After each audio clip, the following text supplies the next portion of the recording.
Hey there! Let's explore how an affiliate can navigate the affiliate portal to request a payout and track the progress of that payout. Once an affiliate logs into their affiliate portal, they will be on the affiliate portal dashboard.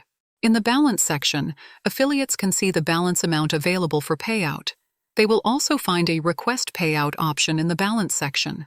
Go ahead and click on it. Upon clicking, a pop-up will appear. This pop-up includes 3 subsections.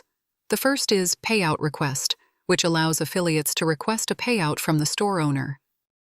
This payout request is in cash. Affiliates have the option to add a personalized note if they wish. Alternatively, affiliates can opt to receive the payout as store credit by selecting the Store Credit section. Affiliates can also specify the currency in which they prefer to be paid.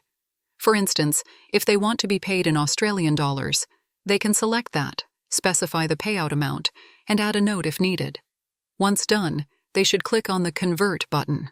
If the coupon section is selected, affiliates can convert their balance into a coupon by entering the desired payout amount and adding a note if they choose. Let's proceed with the Payout Request option. Simply click on the Submit button, even without adding a note, as it's not mandatory. A confirmation pop-up will appear, indicating that the payment request has been submitted to the store owner.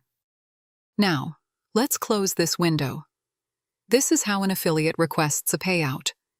To track this request, navigate to the Payout section located on the left-hand side of the affiliate dashboard.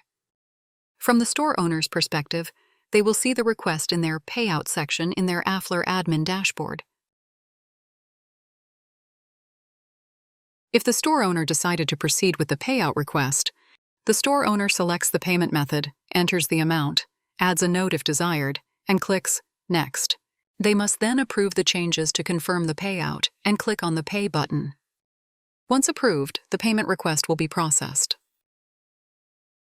The payout status will then be updated and reflected in the payout page in the affiliate dashboard. This is the complete process of how an affiliate requests and tracks a payout. And this is also how the store owner reviews the payout request and completes the payout request. Hope you found this walkthrough helpful. Thank you for watching.